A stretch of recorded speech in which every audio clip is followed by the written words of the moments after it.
Hey everybody, welcome back to the Fight Guys podcast. I'm your boy Nico Damas here with my cousin Willie G. We're here to discuss some of the news going on in the combat sports world. And y'all know how this goes, man. I'm gonna talk some shit. Will's gonna talk some shit. Oh yeah, you know we got to, man. How's everything going in your world today, man? Man, it has been a crazy day, bro. I'm glad to be doing this right now because I feel like it's the first time I've been able to calm down all day because shit has just been crazy, man. It's just too much going on, man. I've been driving the whole entire day. Let's just put it that way. Oh, brother. So, I do not envy you. Yeah, man. I think I'm more tired like when I drive a lot than when I work a lot. You know what I mean? So, yo, man, honestly, man, I feel like I get like the worst anxiety between driving and like shopping in grocery stores. Like, those are the two things that cost me the most anxiety in my life. I can see that. So, yeah, man, we got a good card coming up this weekend. We got all kinds of stuff going on, man. I actually forgot to ask you about this. You know, Bellator is Friday night. Cyborg's fighting. Mm-hmm. I don't know if you knew that. But that should be pretty cool. And your favorite female fighter will be on that card, Valerie Laredo. I believe she's on this card. Cheers to her. She's dedicating it to her grandfather who passed away from COVID. That's what she said, that she's dedicating it to him. So I thought that was kind of cool. Looks aside, that's a bad woman right there. She's still undefeated, right? I think so. Let's see, Valerie Laredo. Maybe it's not this card. Maybe it's the next card she's on. It must be. See, they're on 259. That must be 260. See, the UFC and them are like real close to each other as far as the numbers go. So I get kind of confused. But no, there's a couple decent fights on that card. Nothing great. Not the best weekend of fights coming up, but a good weekend of fights. Let's put it that way. But yeah, man. Hey, I wanted to ask you because that's your boy. Have you seen all the stuff about GSP the last couple of days? So basically, they haven't gotten real into details of when this happened or anything like that. But apparently, him and Oscar De La Hoya wanted to fight each other. Man, and get the fuck out of here. No, it's true. They wanted to box, and Dana White put a stop to it because GSP is still under contract. That's my word. Yep. GSP do not box Oscar De La Hoya. He don't do shit for you. Yeah, I don't think he does either, man. He doesn't do a damn thing for GSP. It's nothing. Like, I'm with you. Yeah, it's kind of a crazy idea, but absolutely. But you know, these you go out there and win, everybody's gonna say you beat a cokehead. You go out there and lose, people are gonna say you're not worth shit. There's no point to it. Right. They're gonna say you lost to some old man. Mm-hmm. You know. So yeah, I thought that was kind of crazy. I didn't realize now that he wouldn't be able to fight, that Dana could block him because he's still under contract. I thought he would be able to box, just not fighting MMA. But I had no clue, bro. Yeah, so it's all good, man. So yeah, that was the first thing I wanted to talk to you about. So let's see, I'm pulling up the quote right now about GSP, and basically said, "I understand that Dana didn't want me to fight. However, it would have been fun. Because my career as a professional fighter to become the best in the world in mixed martial arts is done. I'm turning 40 years old tomorrow. I'm going to be 40 years old. It's a young man's game. However, to rather fight a boxing match under the rules that Triller put on against the legendary Oscar De La Hoya, for me, it would have been a dream come true because he is my second favorite boxer of all time behind Sugar Ray Leonard. Plus, a lot of the money made would have been given to charity. So it would have been a good cause just to show we don't take ourselves too seriously. So that's what he said, man. But yeah, that's all sick. And you know what? Honestly, and GSP is my guy. I think Oscar probably digging that ass. Yeah, just in boxing. Well, if he doesn't show up coked up, or maybe that would even help him actually, or if he doesn't show up drunk at least. Terry said, man, there's some fighters, you know, they go into that ring coked up or drunk and they fight their asses off, and then if they got in there sober, they can't do a fucking thing. Yeah, I feel you on that.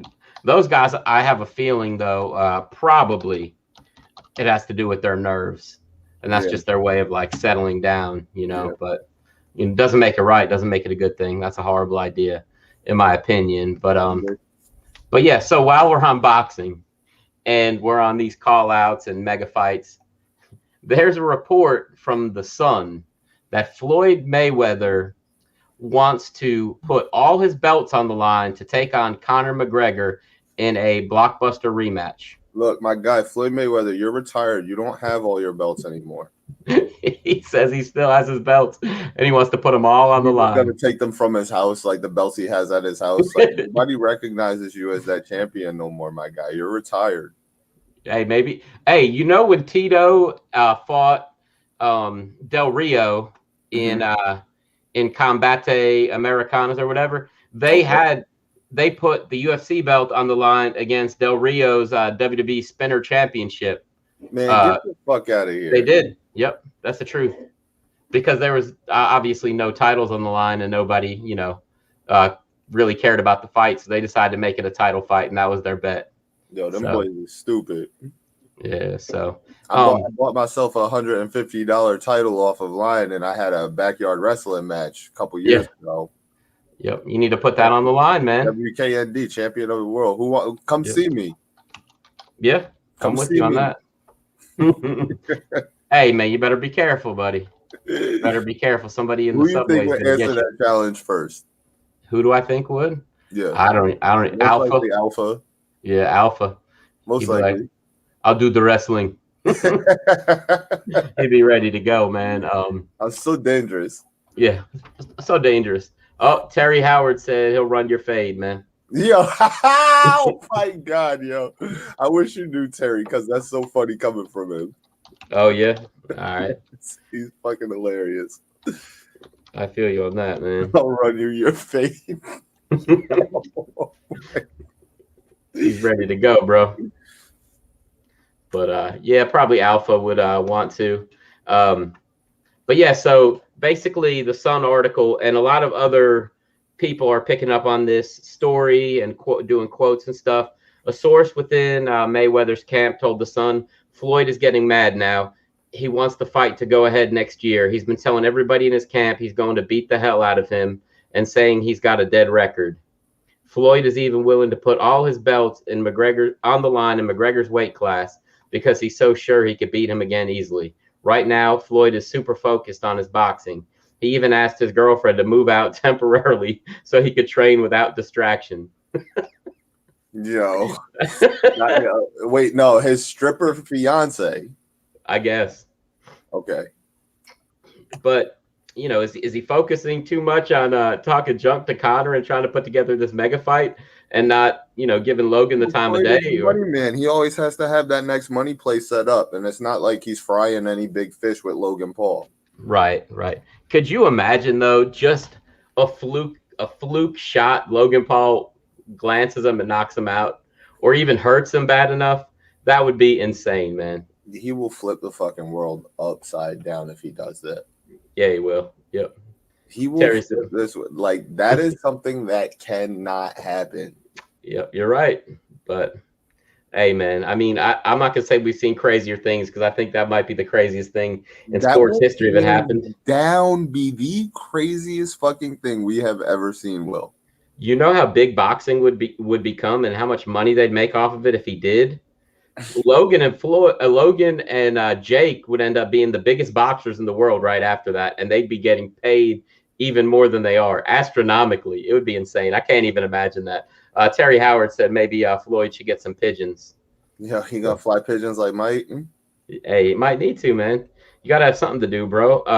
Did I ever tell you about DMX? I was reading an article about him probably like 5 years ago, and he was kind of just chilling after he'd gotten out of jail. He was rapping a little bit, but basically he was saying he was retired.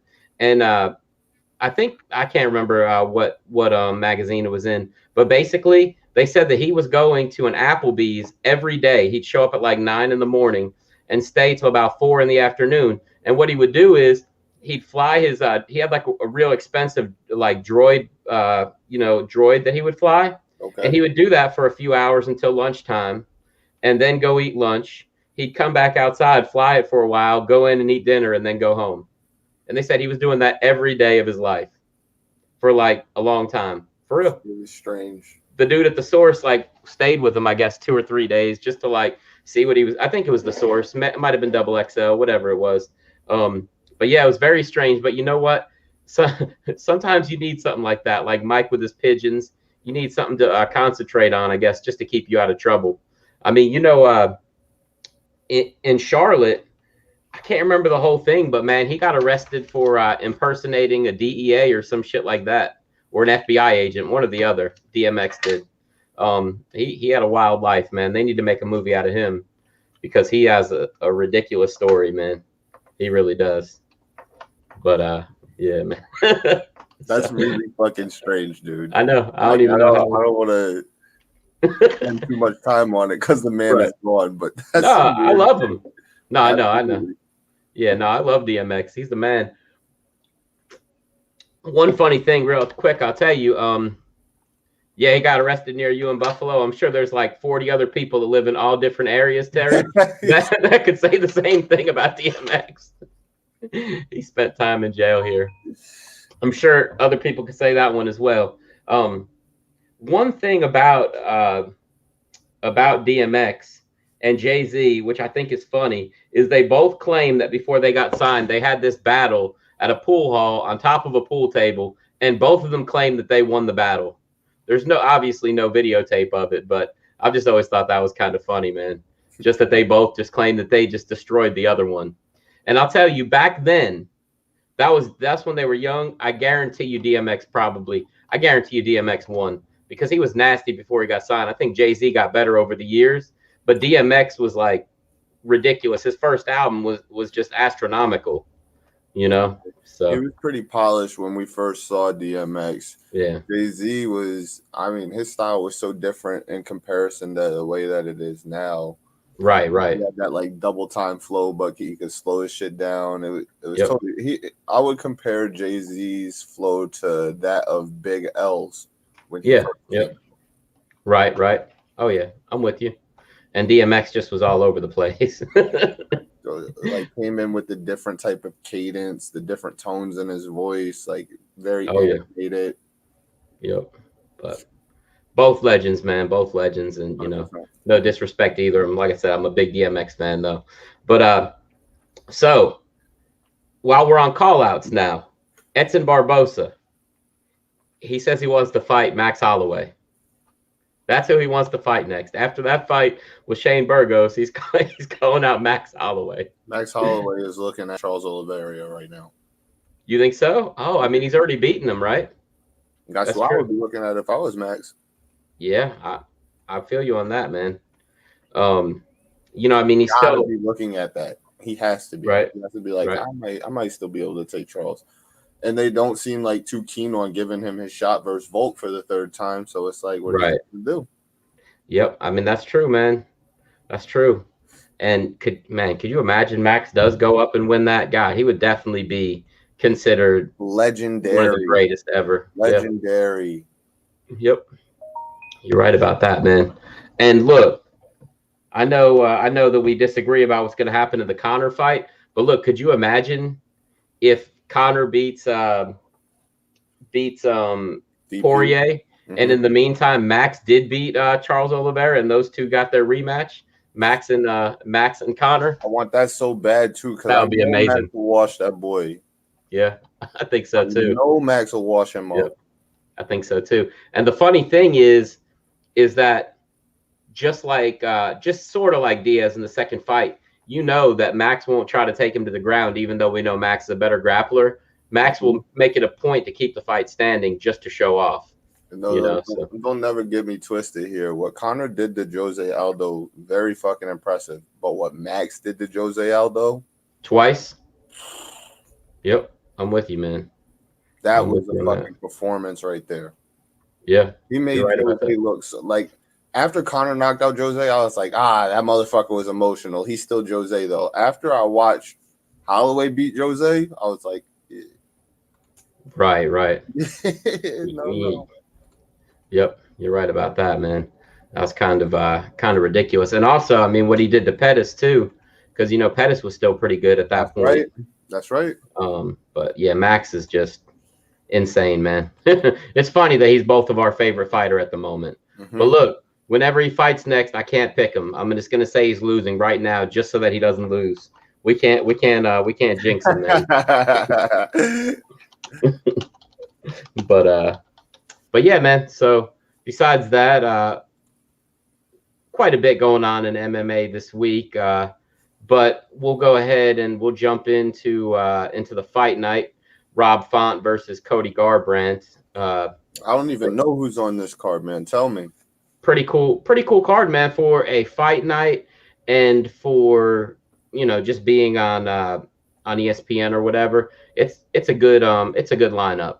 The main event is pretty good, but there's other fights on the card that I'm actually more excited about. So, well, for starters, we have Cody Garbrandt versus Rob Font, which most likely is kind of like a number one contenders fight, but we still don't know what's going on with Aljo, right? He's still kind of just chilling. We don't know what's going on with Peter Yan. So that's a very strange topic at the moment. But besides that, the co-main event is you always laugh when I say her name, but I think it's Yan Zaydan. Is that her name? Is that how you say it? Yang Zaydan? Yeah, I'll take it. Versus Carla Esparza, which definitely looks like a number one contenders fight at women's 115, with the winner most likely fighting Rose. So that would line up pretty well since Rose just won the title. After that, heavyweight fight between Justin Taffa and Jared Vandera. I'm not sure about those guys completely. I'm gonna have to look those guys up while we're talking here and find out more about them. But let's see. Back to the fights. There's a flyweight fight between David Dorvac versus Rulian Paiva. I'm not sure about those guys much either. But also Jack Hermanson versus Edmund Shabazian is on this card. And for that to be the first fight of the night is pretty awesome, because that's going to be a good fight. And besides that, on the undercard, there are some guys that we know, but the guys they're fighting we really don't know. Like Court McGee is fighting Claudio Silva. I think I know Claudio Silva. I think he came off The Ultimate Fighter, but I'm not positive. No, maybe he didn't. And then also Ben Rothwell is fighting Chris Barnett, and Ricardo Ramos versus Bill Algeo. So, like I said, the main card is good. The and Yancy Medeiros is fighting on the prelims also. Yancy's fighting? Yeah, against Damir Hadzovic. There's a lot of guys on here whose names I don't know or how to say them exactly. So, but yeah, we'll just talk about the main card mostly. But I am gonna look up Chris Barnett, the guy Rothwell is fighting, because I wouldn't mind seeing who he is. So, we'll just start with that fight. We'll just talk about it for a minute. Ben Rothwell, we know, a lot about him. We've seen him for years. 50 plus. Oh man, look at this. 50 plus MMA fights. 50 plus MMA fights, and his opponent is 21-6. Let's see, is he? Okay, he has Never fought in the UFC before. But Nico, look at this guy, man. Look at this boy. Let's see. I'm gonna go ahead and throw that up on the screen. It looks like it's gonna be a battle of the big guys, man. So that could be kind of interesting because when you get two guys as big as those guys in the ring or in the cage in their case, it could be pretty wild. Look at that dude. You see him? Oh, I have seen this fucking guy. You have? Yo, okay. All right, I'm gonna send you some shit on. Okay. He's coming over from UAE Warriors, Extreme Fight Night. He fought in Japan too, yeah? Island Fights. Road FC, that's Japan. Yep. Yeah, bro. This guy's a nut. Oh, okay. Oh man. He can do some crazy shit. Can he? Nice. So I'm looking at his record, just looking at people that he's fought. Right here, this was just a grappling bout, but he lost to Yoel Romero. I've heard of Rashawn Jackson. He beat him by split decision. Oh, Tony Lopez. Wow. Oh, but he didn't beat him in MMA. Tony, well, I don't know. Tony's pretty damn good, man. That dude has a million MMA fights. Will, this guy does like 360 spin kicks. Like he no does. Way. I promise you. I promise you. Oh man, that sounds awesome to me. He's different. Yeah. All right. Well, he'll be against Ben Rothwell. Like I said, I don't know much about him, man. There you go. Brandon Carl said Barnett TKO via bicycle kick. That's my guy. Oh man, Brandon Carl is kind of built like him. Yeah. Whoa. Brandon Carl said Paul Mooney died. Is this Hate fact? to hear that, man. I can look it up real quick. I'm gonna have to drop my Nico Damas picture tonight then in honor of him. Yep. 10 hours ago he passed away. I did not know that, man. R.I.P. man. It's been a bad week, man.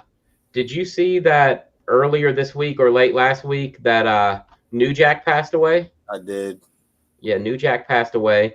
And then yesterday, and Nico, you might not know this name because it's like this is before my time, but your dad would definitely know. Don Kernodle, who lived here in Burlington where I live, he passed away. And he was famous because he was in like the NWA and I think maybe the AWA for a little while.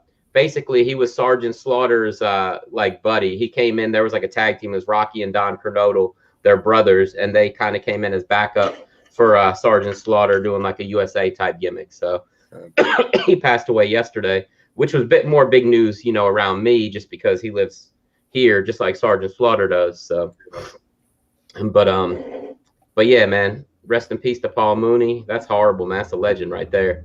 But I don't really even know what to say, but just rest in peace, man. Yeah, absolutely. Rest in peace. Prayers go up to their families as well. Yeah, definitely. So, who is this guy? Let's see. Jared Van Dera. And he is who's Jared Van Dera fighting against? Oh yeah, okay. So that's later on. Okay. So we'll go back to the card. Let's see. We'll just go to the main card. Jack Hermansson versus Edmund Shabazian. Now, Nico, I'm gonna go ahead and make my prediction first. And I know that he said something about it today. And I totally agree with him. I don't think, let's see. Jack Hermansson, I'm gonna go ahead and read you his quote just so you know before we talk about it. Let's see. Oh, okay. Oh yeah. So Hermansson, I have a bad feeling is going to lose this fight, and I'll tell you why. He's coming off of COVID, and even he said that he's having cardio issues coming in. And when a guy is going to admit something like that, that's not a good sign. I think he'll lose. I would have thought that anyway, just because I had COVID. I know what it does to you, man. It messes you up pretty bad. Yeah. And coming off of something like that, and that wasn't that long ago, I don't see him winning this fight, man.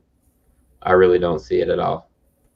But hey, you never know.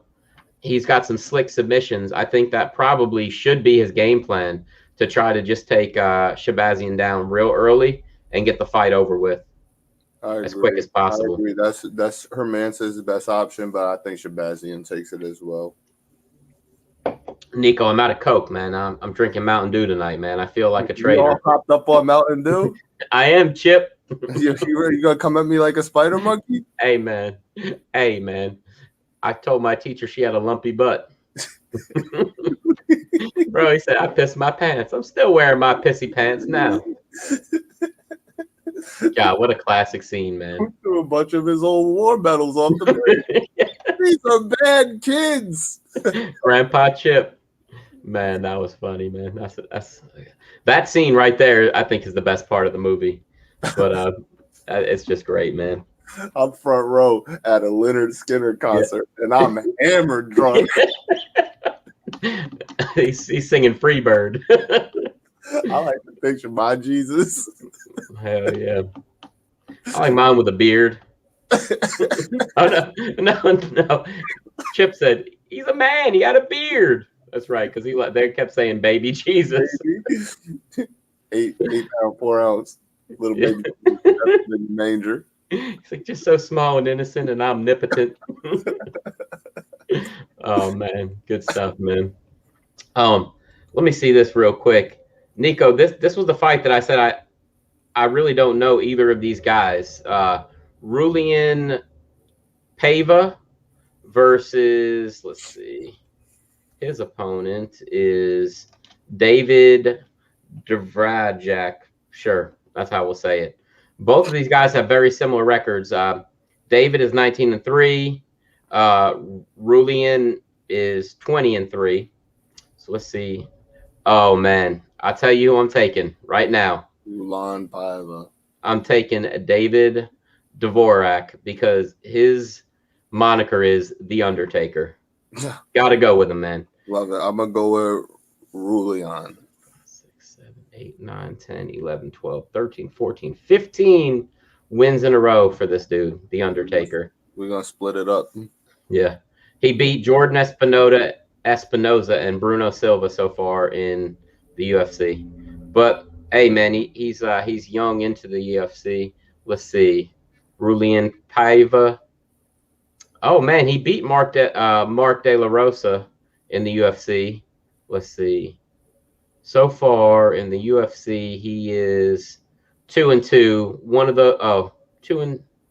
He's 2-2. One of those was a split decision, and one was a doctor stoppage because of a cut. So really, he's not doing bad. Then he won 2 in a row after that. So, hey, good call, man. I think you might be onto something with Rulian Paiva. He sounds pretty tough, but I'm going with The Undertaker. Just like I said, we got to mix it up a little bit at least. We could have some alike picks, and I think we will by the time we're done. But for some of these, we can't jinx the universe again like we did last time. All right. So. Let's see. The next fight on the card is Norma Dumont Viana versus Felicia Spencer. I like Felicia Spencer. I'm looking up Norma right now. I'm with you. I'm going with Felicia for this. I don't know Norma, so I'm not gonna go with her. Let's see. Norma lost to Megan Anderson by knockout 2 fights ago and beat Ashley Evans Smith in her last fight. Okay. I think I do remember this girl. I don't remember her like perfectly, but I do remember the last time Megan Anderson knocked somebody out pretty much. So that, kind of tells me who she is. And that was her win before she fought Amanda. So yeah, definitely. I will go with Felicia Spencer. I think that she's really good. She had a tough time out there. Who did she have a tough time against? Was that Cyborg? Was it Cyborg that beat her? Yeah, Cyborg beat her by decision, and Amanda beat her by decision. Now you think about that. They beat her by decision. Right. Cyborg. Oh, and she right. And Megan Anderson got beat by Felicia Spencer by submission, and Pam Sorensen submission. I mean, Felicia Spencer's had a good career, man. She really has. She's just the 2 best female fighters of the last 10 years, I'll say. Because I don't think that I don't think that those two are going to be the best of this 10 years, like of the 2020s, but at least from 2015 to 2020, those are probably the two best fighters, Chris Cyborg and Amanda Nunes. At least the two bigger women fighters that were the best. Those are the only two losses she's ever had. So I think that she could get back on track. Brandon Carl said David Lucas. David Luke. Yo, stop putting his shit up. Nah, man, we gotta throw it up there, man. Hey, he makes me laugh every day on Facebook, so I owe him something. Well, he's gonna make me laugh during the show. He said no Rousey mentioned. Oh man. Hey, Rousey's top 5, but she's nowhere near number 1 anymore. Top 5 what? Top 5 probably most successful women fighters so far. All right. So far. All right. We're just talking success, right? We're not talking skill for skill. Yeah, I mean, and I'd say career as well. So far. Put her up there. You know. But speaking of which, I mean, but there's so many you could talk about now that maybe her career isn't that great. I was watching on ESPN. I was bored and waiting for that's one of the things I had to do yesterday, actually. I was waiting for the company to come bring my dryer. So I was just watching some ESPN app, and they were showing that coach's challenge between Joanna and Claudia when they had to be up in the air. You know what I'm talking about? Mm-hmm. And they had to shoot at the target. And top 3 in that time span. Yeah, okay. I'll give you that. Maybe. Probably. In that time span, for sure. Yeah. And that time, now that you're using the word time, to 20, I can get on board with you. I'm with that. Just thinking about overall females, like it's going to Amanda, Cyborg, Valentina, Rose.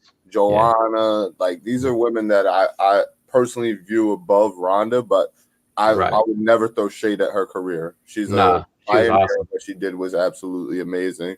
But as soon as they found out her blueprint, that was the end of it. And that can't be the case. That can't be the case. If you want to be a pantheon great in my eyes, that can't be the case. Right. Brandon Carl, earlier you missed it, I think, but let's see. Terry Howard said that he'd run Nico's fade. Just wanted to point that out real quick. He wants to take on Nico for the championship, man. Just wanted to let you know that. Do they know each other? Nah. They don't? Oh, okay. Well, just so you know, Nico's getting challenged to matches. But anyway, back to that ESPN, the coach's challenge with Claudia and Joanna. At the end, when Dana had to go up there and he's sitting there shaking, that was awesome. You remember that? He was scared of heights. Joanna. Okay. Yeah. Claudia is scared of water. She can't swim, apparently. So she was saying, like, whatever. I don't care about being this high. Then Dana gets in. He's like, I don't care about that water. He's like, I just don't like this. I can't be here. And Dana's he's shaking and stuff. It was hilarious, man. But I didn't know, and I didn't catch it the first time I watched it, I don't think. But Joanna said she used to be like a rock climber before she was in the UFC. So that's kind of cool. Just that she used to do some stuff like that. That she's a very athletic woman, man. Joanna, she does some things that, typical fighters cannot do. I can't wait to see her back in there. I don't care who it's against, but I do want to see her back in action. I wouldn't mind, and I know this, but just hear me out. I know this is a little far-fetched, but I could see her taking on Tatiana Suarez when Tatiana comes back. Because, Tatiana is undefeated, and everybody's calling for her to get a title shot, but now she's been injured. Well, Joanna's I want the title shot. But it's hard for her to get a third. Right? It's hard. Well, it's hard for her to get a third title fight, just like Max. It's not very sellable when you lost 2 in a row, regardless of how controversial Max's was, whatever. But there you go. Run the fade. I'll be his manager if he needs one. Acknowledge him. Oh my. Thank you, Brandon. We're not even calling him Brandon no more. When his name pop up, that's Nate Outlaw if we're referring to him as my manager and or tag partner. Nate Outlaw in the building.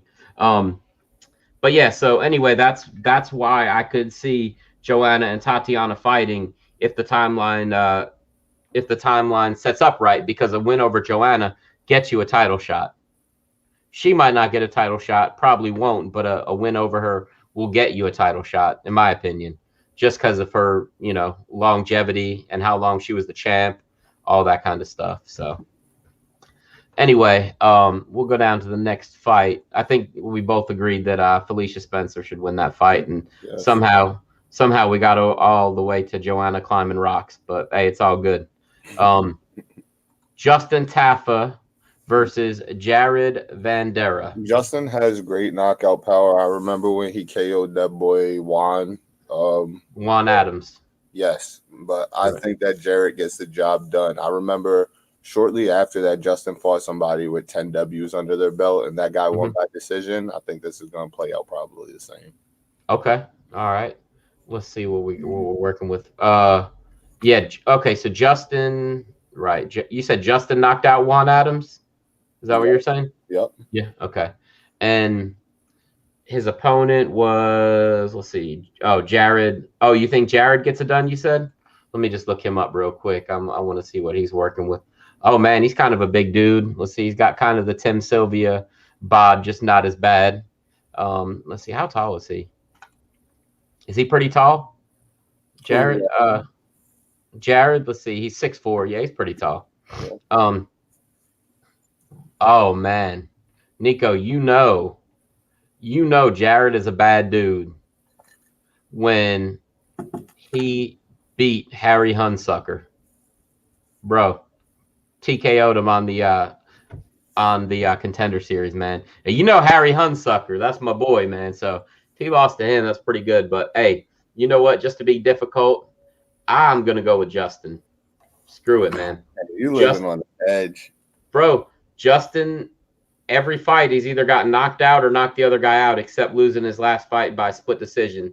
That was on that ABC card with Max Holloway. So I'm going against you, man. I can't stick with you on this one. I think that I'm on the edge, and I think you're losing your edge. That's how I'm feeling right now. All right. I stuck with you last week, and you led me astray, man. Wait, hold on. You did not stick with me last week, you motherfucker. That's the narrative we're gonna feed our people now. Oh yeah, hey, absolutely, man. We got to tell them something, man. Everybody hates the bad guy. Right. That's true, man. That's true. Let me see something real quick. In case anybody didn't see the intro to the show, I'm going to throw this up here real quick. Check that bad boy out, man. Right there. Ooh, Brandon's coming through to roast us right now. I already know this guy. He's gonna come roast us? Yeah, he wants to come roast us right now. Oh, he could try, man, but there's no roasting Willie G and Magnifico, man. That's just the way it is, bro. Magnifico. It's just the way it goes, bro. Like you said, they said, eyes, man, he really captured my shit. That's crazy. He kind of made me look like I have a little bit of a droopy eye, man. I was like, damn, this dude, man. But at least he made Nico look good. Like the sweetest of hearts ever. You know what I really look like? If I would have shaved before I took that, if he would have drawn me shaved, but with just the beard strap, I definitely look like I could be in the Nurmagomedov clan from that. Yeah, what? Love it. I got to tell him next time, just leave the mustache part off. Just give me the chin strap. Let me feel like I'm tough for a few minutes.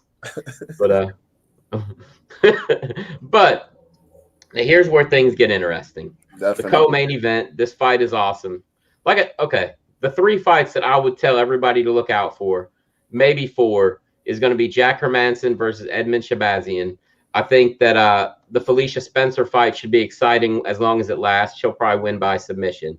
Then besides that, the co-main and the main events are dynamite. Yeah. Either one of these could have been a co-main event on any pay-per-view, and people would have been happy. So with me prefacing it like that, we have Young Zayazan versus Carla Esparza, co-main event. Nico, what's going to happen? I got Yan Xiaonan. Yeah, by decision. By decision? Yes. Woo, yeah, she wins a lot of decisions. I think that you're absolutely right, and I don't see it being a close fight at all. I understand there's a number 1 contenders fight, and there's a reason that Carla's in there, but I don't think that Carla has anything for her. I think the Carla's. The first round's going to be telling if Carla can get that double leg off. It could be a very long night for Jan, but I think Yan Xiaonan wins this by decision. I don't think it's ever close. Right. Yep, I'm with you, man. I think that her striking is good enough, and Gave her the blueprint. Was it JJ that beat the bricks off of Carla? Oh yeah, JJ not only beat her, JJ, like you said, beat her ass, man. Beat the brakes off of her for sure. And I know Carla has won 3 in a row, but if we're really, really looking at it, and she's calling for a title shot, let's really look at those last 3 fights. She beat Alexa Grasso by a majority decision. One judge had it by a draw. The other 2 had Carla winning 2 rounds and losing 1. So already, then she beat Michelle Waterson by split decision. Then she beat Marina Rodriguez by split decision. Her last 3 fights, none of the judges did not agree that all 3 judges did not agree that she won the fight. Really, it's almost like a product of circumstance for her to even be in a number 1 contenders fight. It's all good, cool, whatever. But let's not forget that before those fights, Tatiana Suarez gave her the business, TKO'd her with punches and elbows. And before that, she lost the split decision to Claudia Gadelha. So strange, man. She's got a lot of split decisions and stuff on her record, man. She also had a split decision. Where was that? Lost to Randa Marcos. I mean, wow, she's had a lot of split decisions. That's pretty crazy. I never noticed that before. She lost earlier in her career to Jessica Aguilera by split decision. She beat Nina Ansaroff by split decision. Holy shit. They should just call her the queen of split decisions, man. That's pretty crazy. She got all kinds of them on there, man. But yeah, I think that Jan gets the job done. I think she wins by decision, but I would not be surprised or thrown off guard if Jan finishes her pretty quickly by TKO. But I think it's a pretty safe bet to say Jan's going to win, and I'm sure without even looking at UFC.com that Jan's got to be at least the slight favorite, probably more than that. I'm actually going to look that up right now. Let's see. Events. What's the next event? Oh, it should be this one right here. Yep, there we go. And there we go. Let's see. Like I said, I'm just looking this fight card up real quick, and we're gonna see what they're talking about. They don't even have odds up yet, so we'll just see what happens. But let me just say, Yang Zayanan, however you say it, is a bad chick, and it's too bad that her and Wei Li Zhang didn't get to fight before Wei Li lost the title, because that would have been a huge fight for China. That would have been pretty amazing. Unfortunately, it didn't end up happening, but it's definitely a possibility for the future, without a doubt. So anyway, we'll go back to what we were talking about, and I'll go ahead and say the main event, because I got a feeling that we both have the same feeling on this, but I could be wrong. But I'm going to go ahead and say that after about a round and a half of fireworks, I see Rob Font knocking out Cody Garbrandt in the main event. You're going with Cody? Yep. Nice. Hey, I like it, man. Hey, if Cody wins that fight, he's got to at least be the number 1 contender. That's right. That's what I'm hoping for. Get that boy back on the stage. Actually, he'd be number 2 contender, because Jan's got to be number 1 contender after the belt was literally stolen from him. But Rob Font, I think, is the number 2 contender right now. After who? After Peter Yan. Peter Yan, okay. Yeah. He's so many now. Yan Zionan, Jan Blachowicz, Piotr Yan, like so many now. There you go. Brandon Carl commented for you. What? Kwame Brown. Yo, you gotta go somewhere. First round knockout. But yeah, I mean, hey, Rob Font is good. Cody Garbrandt is good. I just, Nico, there comes a time in your life where, you got friends and stuff like that, and you hang out with them enough, and then you realize that you start saying the same thing as they do. So about Cody, it's this.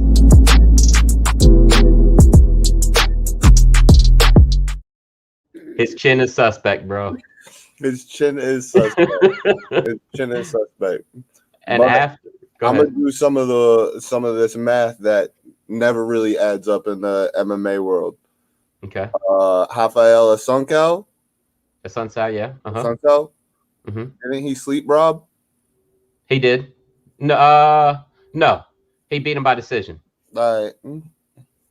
And Cody did sleep Rafael Sunsao after getting beat up by him for 2.5 rounds. Let's not forget. Beat up. He was getting beat up, bro. Nah. He was getting beat up. I'm pretty That sure he that was getting. look off. Yeah. Stop. I mean, that was nice. But let's just see. I want to see the what the judges thought, even though I think they're a bunch of idiots and have no idea what's going on. Let me just Rob see. Font did Marlon Moraes in round one his last fight. Nasty, bro. That's Yeah. that's what I was going off of. But Cody Garbrandt versus Rafael Asuncao. Come on, man. What are Scorecard. you talking about? Total strikes was 19-17 in favor of Cody. Let's see. Hey, I'm just gonna look. We're just gonna see what we're looking at, man, because I have a feeling, if I remember that fight correctly, that Rafael Asuncao was giving him the business. He was Let's see. probably touching Cody, and you thought Cody was gonna go to sleep because his chin is suspect.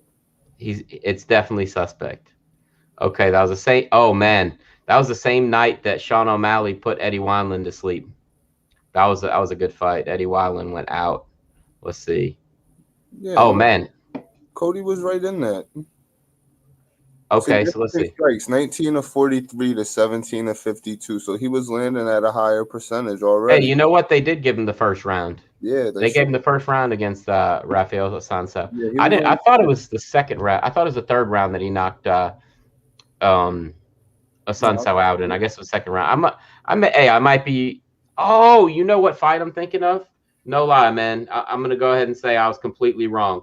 I was thinking of the fight that Cody was winning against Pedro Munoz, and then got knocked out in the third. That's right. No, let's see. Hold on. First. In the first, right? But he looked great up until that point, and was definitely winning the fight, and then just got caught.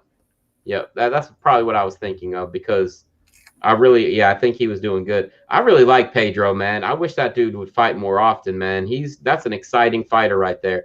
I mean, he fought Jimmy Rivera in February. I'm just hoping that we see him again soon, because before that there was a year and 2 months between fights. And if he just, if he'll fight more often, I think that he'd be right there in the title picture as well. And I will say this too, Nico, and we weren't doing the show at that point, but he beat Frankie Edgar's ass, and they gave Frankie the decision. Who beat Frankie Edgar's ass? Pedro Munoz. Oh, that's facts. He beat Frankie Edgar's ass, and they gave Frankie the split decision. And look, I'm a Frankie fan, and I felt good for Frankie for that, but I felt really bad for Pedro because he won that fight. That was an awful decision. Look, just because Frankie's throwing 50 shots to your 20, if I'm hitting you with power shots and you're just tagging me with little mosquito bites, trust me, I feel like those 20 shots that would stagger Frankie every time he got hit, he should have gotten the decision. I was not happy with that decision. But hey, man, we kind of seen that go down with Gray and Frankie. Yeah. We already seen it. We knew what it was. Yeah, that's true too. That's definitely true. But I think that Rob's got that Dana White privilege. Yeah, Frankie does. But Cody does too, man. They keep giving him like number one contender and title shots without doing a whole lot in between. Yeah. But hey, that's all right, man. He's a good-looking guy. He's an exciting fighter. I'm sure the women like him, So should we take I think so, man. We can. Brandon Carl, is he pretty or no? Leave it in the comments. Let me know what you think, man. But yeah, how do you think that Cody's going to win this fight against Rob Font? If you're KO? Yeah. All right. What if I told you Soul Collector? Rob Font has never been knocked out. Never been knocked out. First time for everything, my guy. Yep. And he's only been finished one time. And you know who that was against? Pedro Munoz. By Bam. what, guillotine? Yeah. Yep. That's Rob Font's good, though, man. He's deceptively powerful. For how a many guy, fights does he have? how many fights does Rob Font have? Yeah. 22, 18-4. All right, maybe. Oh, Yeah. fuck. I already And, said it, so I'm not gonna go back on my shit now. and Cody's 12-3. Get the job done, Cody. Hey, man, it's all good, bro. It's all good. We'll see what happens with that one. But yeah, like I said, I'm pretty excited about the main event and the co-main event. I think those will be pretty good. I'm gonna go over here and look at Bellator 259. Like I said, that is on Friday night. Nothing, huge going on. Oh, and before I forget, shout out to Sergio Pettis, who became the champion in Bellator last week, and we didn't cover it, but we should have. We just had a lot going on. But he beat Juan Archuleta, which usually does not happen. Juan Archuleta is a bad dude, and for Sergio to win that and win the title is pretty awesome, especially with Anthony Pettis being on such a downslide. For Sergio to step up and win one for them, pretty awesome. But like I said, there's nothing amazing on the Bellator card, and the main event is Chris Cyborg versus Leslie Smith 2, and I don't think it'll go any different than number 1 did. To refresh your memory, Nico, I think let's see, that was her. I think it was Cyborg's first fight in the UFC. It was, and she knocked out Leslie Smith in a minute and 21 seconds. Damn. So I don't think that this is going to end any differently. I just don't think that Bellator has a whole lot of options for Cyborg right now. And I mean, Leslie Smith, she's 1-1 in her last 2 fights. She won her last fight against Amanda Bell, but lost the fight before to Arlene Blencow. I mean, she's not on some kind of big tear that she should be fighting Cyborg. This is just, this is more just put a warm body in the ring. And I'm not being mean, Nico. So, and I know you accuse me of bullying people sometimes, and I'm not bullying. Look, but I'm going to bring this up. A picture of Leslie Smith versus Cyborg. That totally means he's about to shit on somebody right now. I'm not bullying right now. I want y'all to know that. I'm not bullying anybody. He's to defecate all over him. Let's see. I remember seeing some memes after that fight with Leslie Smith and Cyborg of how it was basically like Cyborg was committing. It looked like Cyborg was committing domestic violence against her significant other or something, because she was just smacking her around the octagon. It basically looked like a dude beating up his wife or something like that. That's how Cyborg. That's what the meme was saying. Whoa. Will is a bully name. They make people call them Bill. You don't call me Bill. That was my dad, man. Anybody calls me Bill, I got to correct him. Yeah. But Uncle Bill. But that's all right. Sometimes I need somebody to bully. And if Leslie Smith thinks that was me bullying her, I take full credit. All I'm saying is there was memes about her getting her domestic off her shoulders. Pretty much. Yeah, pretty much. I mean, which, she's a decent fighter. She's a little bit older, I think. How old is Leslie Smith? I think she's a little bit older, though, even though Cyborg is as well. But, it's a totally different ball game between Cyborg and her. Cyborg is a freak of nature. Awesome. And, we talked earlier about the top women fighters. She's got to be up there with Amanda. But Leslie Smith is 38, and she's always in good shape, but she's just never shown to be good at anything really, as far as one specific thing. She's always just been like a survivor and a grinder, and Cyborg's 35, and I feel like she's still in as good a shape as most 25-year-olds. Juice. What's that? Still got the juice. She still got the juice. Yeah. Oh yeah. She's a real badass. So, hey, look, this just popped up. Your boy, Cody Garbrandt, I don't know what the hell he's even talking about, says... Wait, hold on. Don't do that shit. Your boy. All right, your pick. How about this? Your All right. pick for the main event. I told you I'm on a bullying spree right now, Nico. I need somebody to bully, man. Yo, boy. Your boy Cody Garbrandt Mm-hmm. says that with a win this weekend, he said he expects title shots at bantamweight and flyweight. I'm completely confused by that. I mean, where did that even come from? He's getting a flyweight. I mean, he was supposed to get a flyweight title shot, and then he got hurt, right? Wasn't he? Yeah, he was supposed to fight. He was supposed to fight. What's his name? Triple C, Henry Cejudo. He was supposed to fight him. Didn't happen. I think he got hurt after that, and he didn't get the title shot. But I guess maybe he's trying to call Dana out, like, keep your word. Mm-hmm. you had that title shot ready for me. And look, I think that he is more likely to get the 125-pound title shot soon than the 135 because everything is, Yep. or we see Peter Yan versus him. If he wins, we see those two in like a interim title match, and Aljo never defends the title again. It's one or the other, man. I really have a feeling that we never see.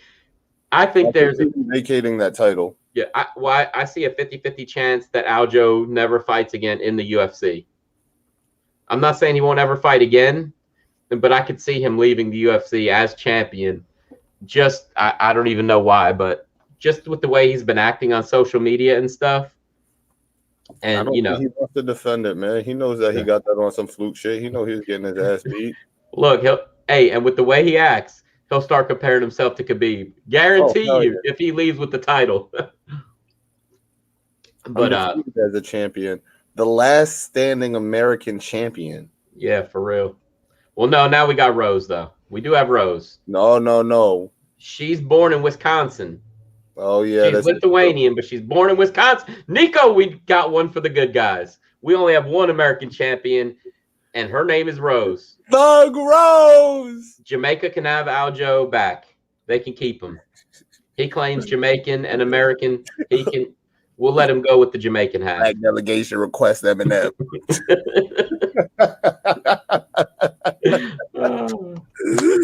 We got problems, man. We got some problems. Let's see what else. UFC completely. Oh. So tonight Anderson Silva speaking out about the UFC blocking George St. Pierre from boxing Oscar De La Hoya. We'd already talked about that, but now Anderson Silva's chiming in, talking shit. He said, I think it doesn't make sense, especially because George did a lot for the sport, especially for UFC. Why you hold the guy? This makes no sense. And what else did he say? George is a fighter. You can't hold a fighter. It's the same if you take the lion in the jungle and put him inside a cage. The lion is going to die.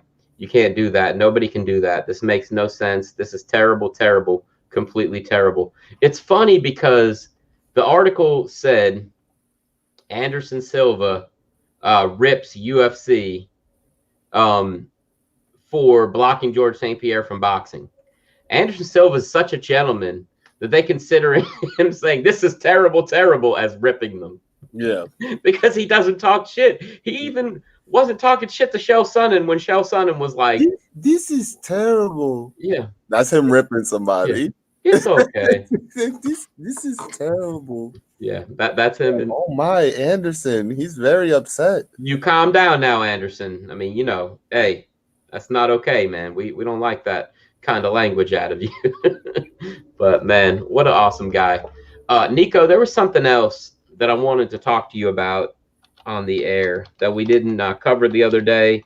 And I had heard it this past weekend before the fight, which made me feel a certain kind of way, but I didn't really say anything about it. And so Charles Oliveira, he lives in Brazil, and he lives in like a small village, and apparently he like pays for the whole village.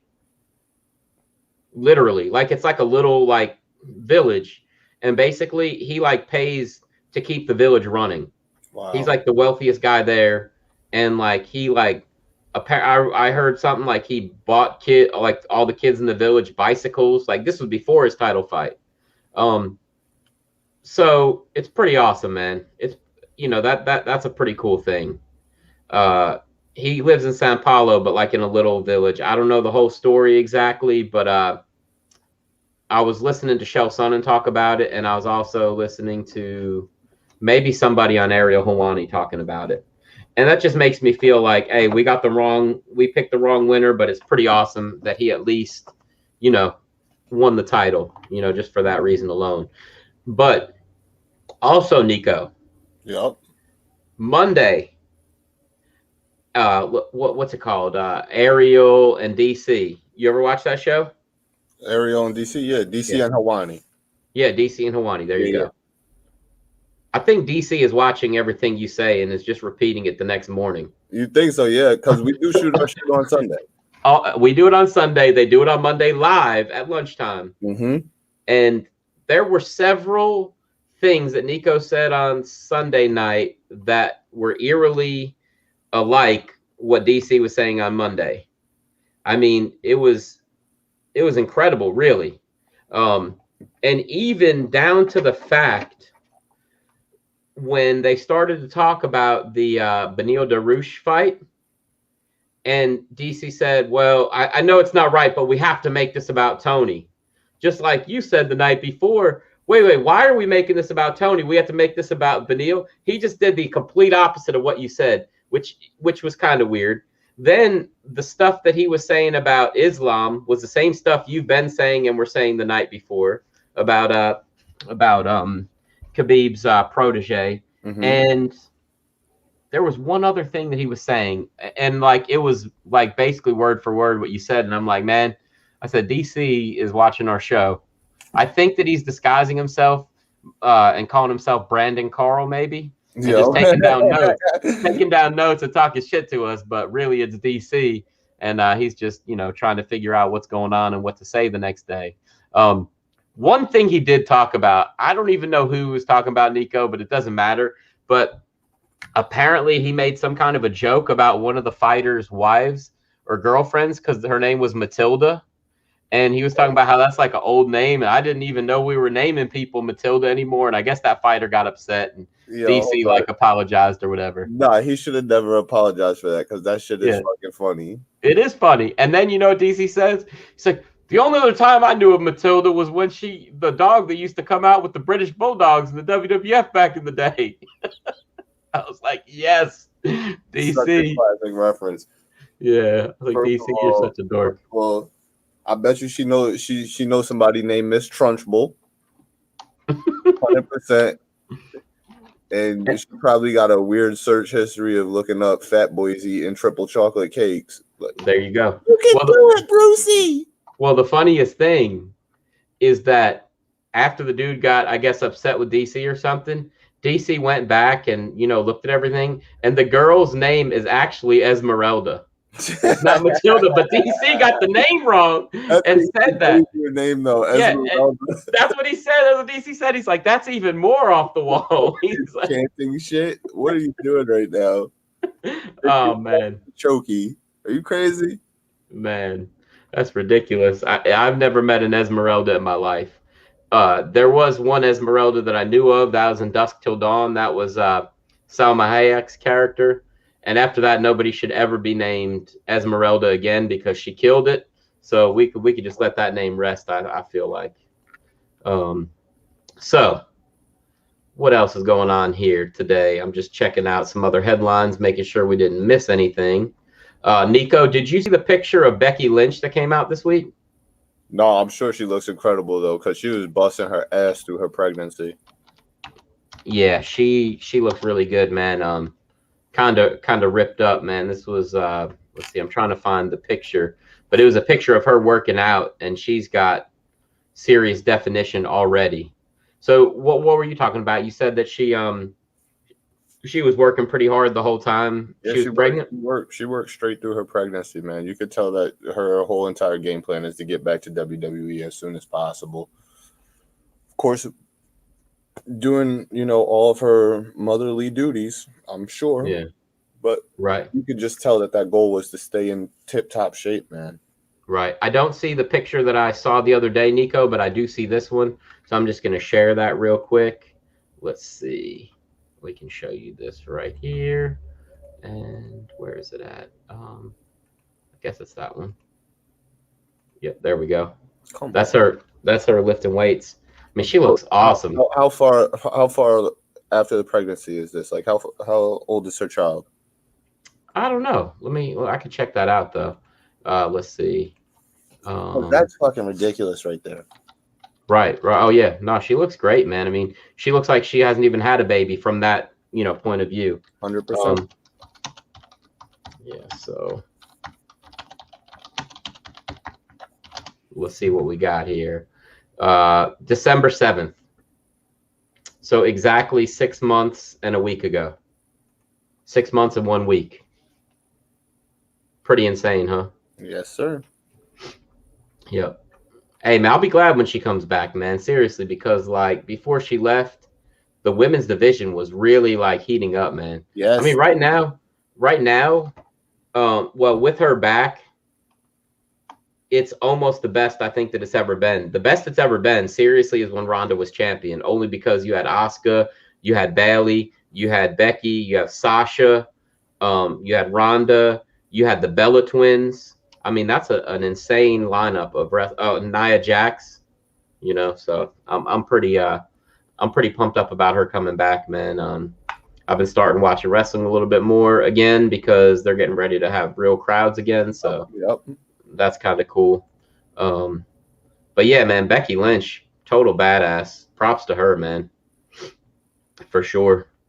And let's see what else. What else is going on in WWE this week, Nico? What happened on Raw? I saw a little bit of it, but I can't remember what I saw. What happened on Raw? Did I watch Raw this past week? Let's see.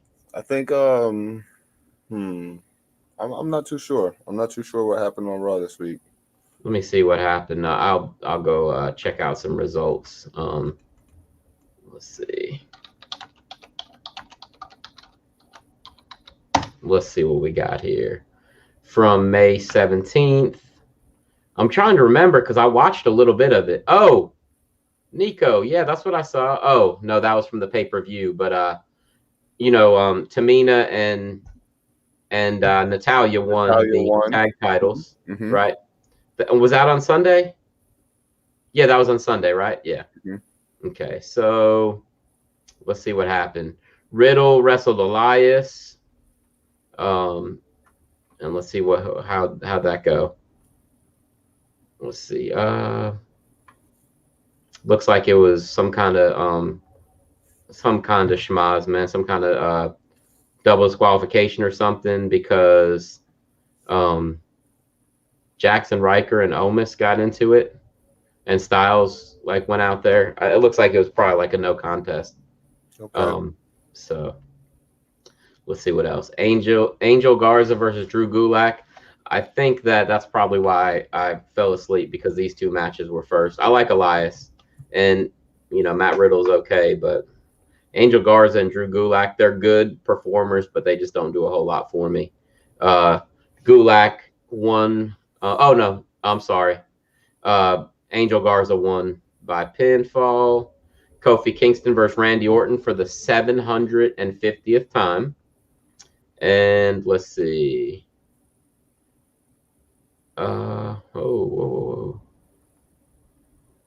Let's see. Orton maintained the upper hand, but didn't resort to many of his heel tactics to do. He almost worked in his face. Woods distracted Orton with his trombone so Kingston could get the roll up. There you go. Kingston beat Randy Orton. And Natalya and Tamina versus Nia Jax and Shayna Baszler.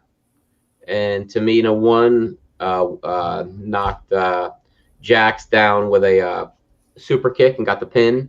And then Alexa Bliss appeared on the stage and set off some flames that blinded Reginald. Okay, I saw a clip of that actually. Yeah. Yep, and that's what allowed that's the distraction that allowed Natalya and Tamina to win, which is kind of cool. That's a cool spot. I did not see that, but I'll have to check that out. Sheamus and Ricochet, another throwaway match. I don't know. So Sheamus won with a brogue kick. Surprise, surprise. Apparently, No, apparently that was no the way. apparently that and the next match, Asuka versus Charlotte, were the best matches of the night. Asuka won the match, yeah. They did. Boot from Charlotte on the apron. Asuka was able to get the win with a roll up. Yep. Yeah, probably a distraction by Rhea Ripley, most likely. Yeah, I think you're right about that. Yeah, I think you're right. And then let's see, we had Damian Priest versus John Morrison. I don't like Damian Priest. I think I told you that a couple times. He just doesn't understand the gimmick, yeah. No, not at all. And let's see. He's like tan Aleister Black. Yeah, I like Aleister Black a whole lot better though. At least I think he's more interesting. What? So Shelton Benjamin and Cedric Alexander are feuding now? I don't know. Anyway, Cedric Alexander and Shelton Benjamin are feuding because the Hurt Business broke up. And Cedric was kind of acting like a tool while they're tag team champions, and he was making everything about him. Which is pretty stupid, man. I think they should have stayed as a tag team. The WWE doesn't have a lot of good tag teams. Yeah. So this was a lumberjack match, and that's what happened. They started going at it at ringside, and Priest hit his finisher to pin John Morrison and win the match, which is stupid. I mean, John Morrison was the TNA champion or Impact or whatever. He was champion in Mexico. That dude does not need to be losing to Damian Priest on Raw. But I also, thought that he shouldn't have beaten The Miz either the night before. So whatever. And then the last thing was an open challenge by Lashley. And McIntyre came out of nowhere and hit Lashley with MVP's cane while the ref was distracted. Kingston rolled up Lashley for the win. I watched the highlights on this shit too, man. That was actually pretty funny the way that they let that shit go down. Damn, man. Hey, it's a good night there for Kofi Kingston. He pinned Randy and Bobby Lashley the same night. Are they ramping him up for another title run? I highly doubt it. Or at least to put him back in the title picture. And that's a good way to do it. You have him beat two of your top names in one night. You don't think that they'll gear him back up for a tag run versus quite possibly AJ and Almas? Yeah, probably. I mean that'll work too. So did they kind of tease like animosity between MVP and Bobby Lashley when that happened, or was it just not really. It was more so about Drew just coming and fucking everything up. Lashley had who was he fighting? Kofi. He had Kofi dead to rights. Kofi was hanging over the ropes. Lashley had him like pressed up against the middle rope. MVP took his cane right before he could crack him. Drew came over the barricade, took that shit from MVP, cost a distraction or whatever. I think, did he crack Lashley with it? Yeah, Drew did. Yeah, Drew. That's right. Oh, Drew did, not MVP. He cracked Lashley with it, and he helps Kofi pick up the win. So it was more so about Drew doing the interruption than it was about Kofi getting the win. You know what I mean? Right. It's not gonna put Kofi in the title picture. It'll probably put Drew in the title picture for fucking up Lashley. Keeping him in the title picture, yeah. Yes. See, man, and if they still had the Hurt Business together, they could have done a 6-man tag. Mm-hmm. Drew and New Day, versus those guys, or just all three of New Day versus those guys. But, yeah. Like I said, I think it's pretty damn stupid that they broke them up, but that's just my my opinion. I don't understand why they do that so often. They make a good idea of a tag team and then they just sweep it under the rug and say, okay, let's keep on trucking. It's just a waste, man. But yeah, man. So I did want to throw that out there real quick that Helen Peralta will be fighting this weekend. She was the guest on our first episode. Good luck. Friend of the show. Definite friend of the show. Good luck to Helen Peralta. She is awesome. I'm just gonna go ahead and show her. Nobody was fucking with us. She came through, man. Oh yeah, definitely. And now look at us. We got the world's most dangerous man coming on soon. Let's see what we got here. Right, dude, that's crazy. Yeah, there's Helen right there. Total badass. She is awesome. and she's a friend of the show, and we're big fans of hers, man. And we really hope the best for her. That is on Friday night on Fight Pass, May 28th. So that's next Friday, excuse me. And yeah, man, she's fighting for the CFFC. And hopefully, with another win or two, we could see her in the UFC. I totally could see her making it there, as long as she can just get fights booked. So, but besides that, I don't think too much else is going on. Nico, what's going on with you, man? Anything crazy? No, man, just out on Long Island right now, running some clients, training. Same old for me, man. Got the kid out here. Weather has been fucking great though. I woke up this morning, it was like 7 a.m. It was damn near 80 degrees out, bro. So I'm loving Nice. that shit. Yeah. Oh yeah, definitely, man. This is the time of year New Yorkers wait for, bro. Like, yep. You get about 4 good months. yes, man. Between COVID and just fucking winter in general, bro, this shit is beating down on the kid, man. I need that sunshine. Right. Warm weather. Oh yeah, definitely. Hey Nico, let me ask you this, man. What's up, out of curiosity, did you watch Coming to America? The second one? Yeah, I did. What'd you think of it? I thought it was ass. Yeah, me too, man. I didn't even finish the movie. I didn't even finish the movie, but I see a lot of people. I see a lot of people on Facebook talking about how funny it was, and I was like, nah, you just love the character so much. It has some funny fucking parts to it, but there's no way that it's comparable to the first one. Right. No way. And I get it. It's been so much time in between, and shit changes over the years, but not for me, man. Nah, not for me either, man. I was like, second watch through, and I'll probably watch the first Coming to America anytime it plays on VH1.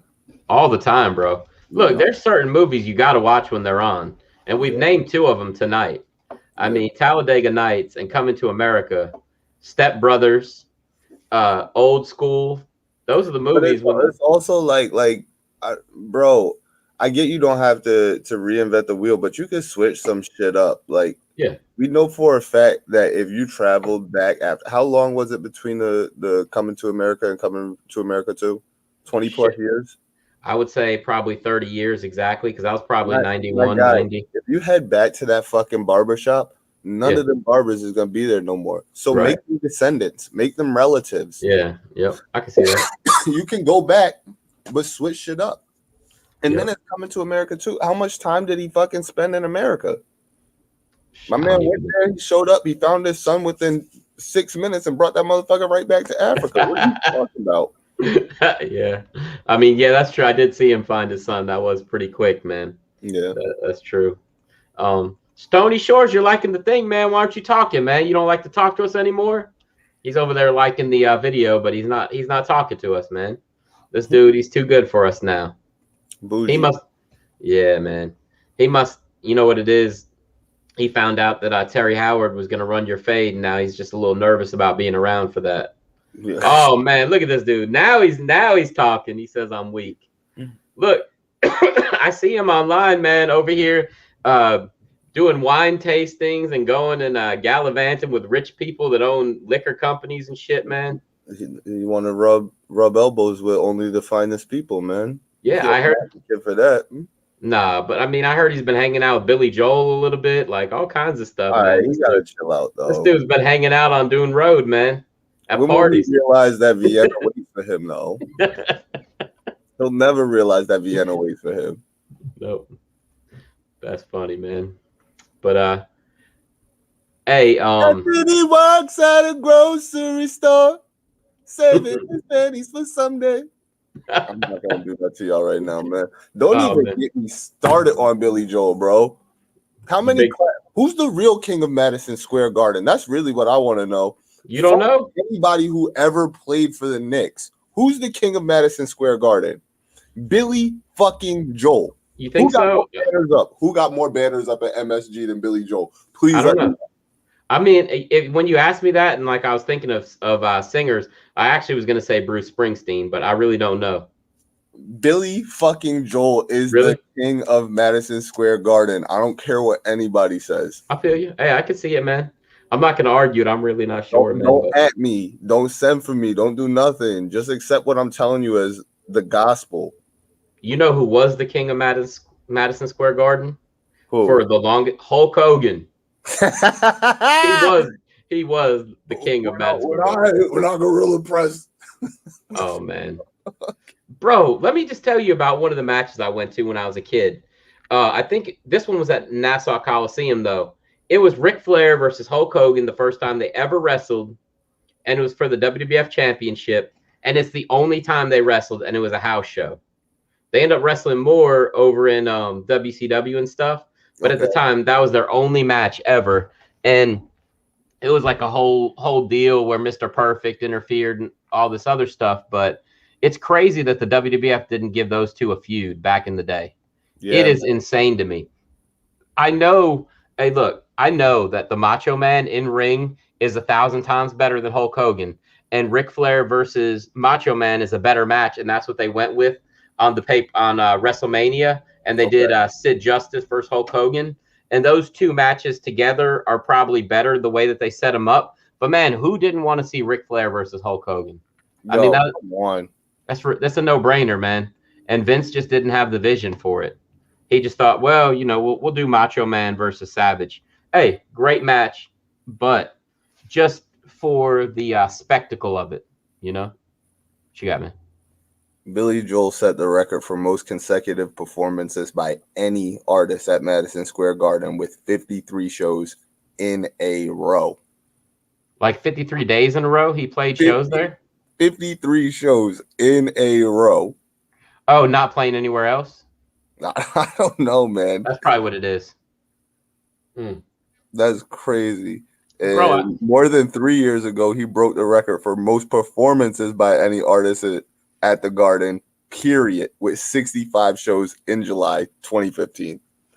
The king. Shit. Hey, I'm not going to argue, man. You got me convinced. The fucking king, man. Let's get him a crown, man. That's what's up. But, yeah, man. Hey, he's a great singer, man. I used to see him a lot, like, when I would go to, like, the Montauk Parade.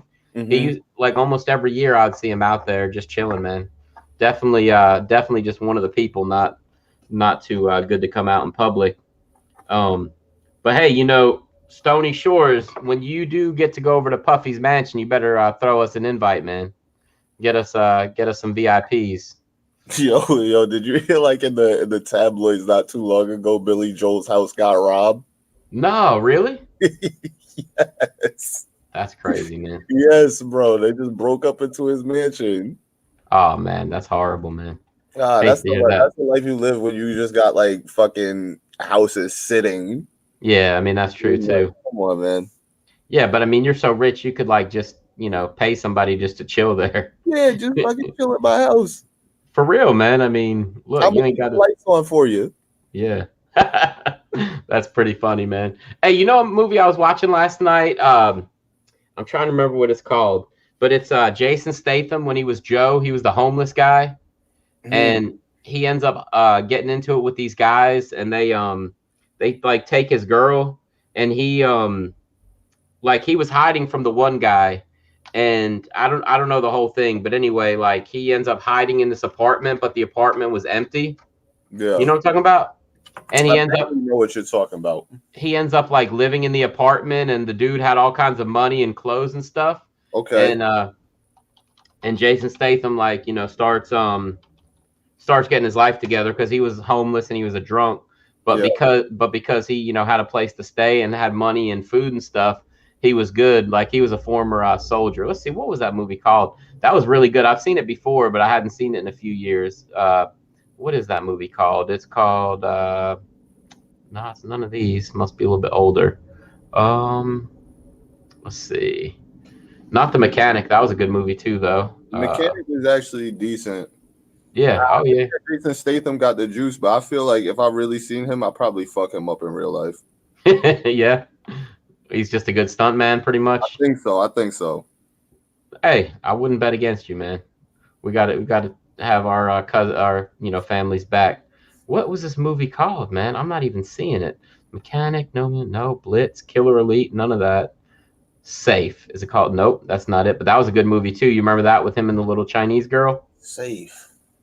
Yeah, she well, now I'm getting onto another movie, but basically she was like a genius and she could remember these numbers, and she like remembered a number for the Japanese mob, and then like some other Japanese people were trying, or Chinese maybe, were trying to kill her, and he was like keeping her safe. He was like a boxer that was supposed to throw a fight, but he really knocked the dude out, and or something along Okay, those actually, lines. I do remember this. Yeah. Yeah. Yep. Let me see. I can't find the Jason Statham movie. That's blowing my mind, man. I'm looking right now. Let's see. Like I said, his name was Joe, and he keeps going back and talking to like a nun. Redemption. That's it. Redemption. What year did that come? I don't Never even see. seen that. Bro, you should watch it, man. It's pretty good. It's on Amazon Prime. I think, yeah. But yeah, that was Redemption. Yep. He's Joe, man. He was a badass in that movie. You might be able to kick his ass, but he was good in that movie, man. Oh, he's talented, man. Yeah. Oh, for sure. I know a lot of people that can, do performance arts that Right. watch. You know what? I'm on his Wikipedia page, and it says that it came out in that's it. There you go. It's called Redemption, but for some reason, because it came out in Europe first, it was called Hummingbird. No idea why they would call it that, but yeah, it's called Redemption, but I guess they had a different name in Europe. That makes no sense at all. But but it makes sense too because it does take place in Europe, I'm pretty sure. But yeah, you should watch that, man. Pretty badass movie. I like it a lot, and Jason Statham's the man. Like as far as American martial arts actors, like the only ones I really like are him, Scott Adkinson. Is it Scott Adkins or Atkinson? Adkins. Yeah, Scott Adkins. Like right now, the only guys that I really like are those two and Michael Jai White. I mean, I don't think we really have too many other good ones. It's kind of a slow time for American martial arts actors. Or are you just not going to include Jack Black? Oh, fuck. Real, that's funny you say that, but yeah, I'm gonna let that one go. Straight as a face too. Word. So you just not gonna include Poe? Well, the problem is here's the serious problem, man. I don't think you're being Panda, dog. I don't think that's funny, man, because that movie wasn't even good or legitimate. But really, wait, what?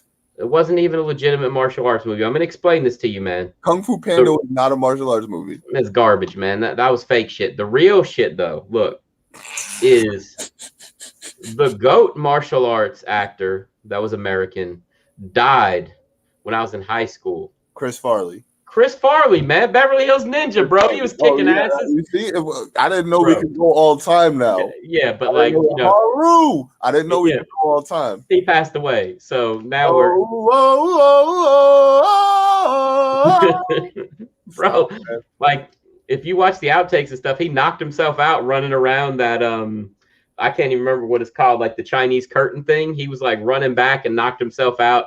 Like, there's all kinds of crazy shit in that movie. Motherfuckers like you for me just even having these things. I shouldn't even know that. Yo, Chris Rock was in it. Do you remember that? He was it. I haven't seen it in a long time. Really? He was in it too? Yes. Oh man. I have to watch it again. I think I saw it the other day, like on one of the streaming sites. I could just like picture like Sandler being on set and Rock being on set, maybe Spade just fucking watching this dude do all this crazy ass shit, laughing their asses off behind the cameras, bro. Yeah, yep. Gone way too soon, man. He way should too still soon. Be lighting our fucking lives up right now. Definitely should, man. I remember exactly where I was and everything. I was in wrestling practice, and like we had the radio on, and I heard that, man.